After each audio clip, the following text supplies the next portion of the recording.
Dilansir dari suara.com, berikut fakta di balik kebakaran Ponpes Miftahul Khairat Karawang yang menyebabkan 8 santri meninggal dunia. Kebakaran di Pondok Pesantren Miftahul Khairat Desa Manggung Jaya, Kecamatan Cilamaya Kulon, Kabupaten Karawang, Jawa Barat pada Senin 21 Februari 2022 yang mengakibatkan 8 santri meninggal dunia. Terjadi akibat adanya percikan api dari kipas angin. Kami sebenarnya masih mendalami penyebab kebakaran, kata Kapolres Karawang AKBP Aldi Subartono di Karawang.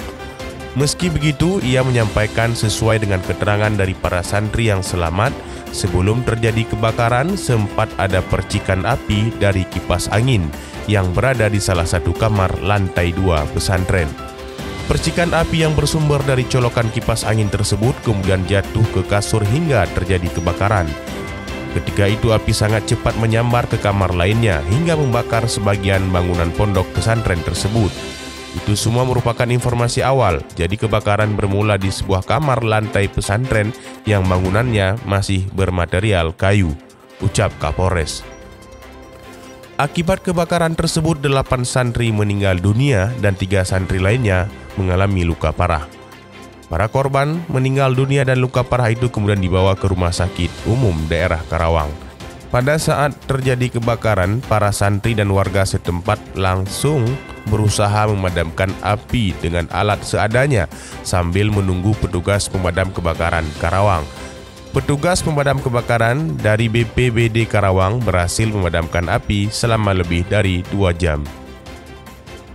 Semoga dengan adanya musibah tersebut mengajarkan kita bahwa pentingnya pemberdayaan santri setiap pondok pesantren dalam menghadapi bencana.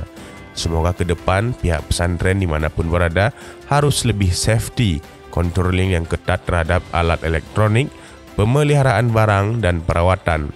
Namun apapun komentar kita hari ini, inilah musibah. Tidak ada yang menginginkan, tidak ada yang menduga. Kita hanya bisa mengambil ibrah, hikmah, supaya ke depan lebih siaga. Masaibu qaumin inda qaumin fawaidu. Musibah suatu kaum hendaknya menjadi iktibar bagi kaum yang lain. Semoga keluarga santri yang ditinggalkan dan pihak pesantren diberi ketabahan dan kesabaran oleh Allah Subhanahu wa taala, dan kita yakin para santri yang meninggal tersebut syahid fisabilillah. Man kharaja fi talabil ilmi fahuwa fi sabilillahi hatta yarji'a. Allahumma ighfir lahum warhamhum wa'afihim wa'fu anhum.